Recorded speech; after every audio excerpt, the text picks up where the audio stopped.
How to find your size on Pandabuy. Hello everyone, welcome back into the channel. In this video today, I'll guide you through the steps on how you can find your size on Pandabuy. Well, the process itself is actually pretty simple and pretty easy, so let me guide you quick through this video. In order to find your size on Pandabuy, what you can do is you can simply go ahead and open up Pandabuy and head over to the product page. Now, unfortunately, in my case, I'm unable to open the product page here. I'm having some trouble opening up Pandabuy as it says the app is overloaded.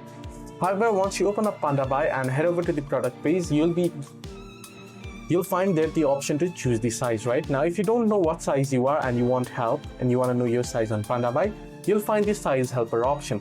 Simply tap on size helper. Then it'll ask you to enter in certain details, that is your height, your weight, your gender and such. You want to enter in all those information, and the Pandabuy helper, the size helper, will suggest you your particular sizes. So this is how you can find your size on Pandabuy. I hope this video helped. Hit the like and subscribe.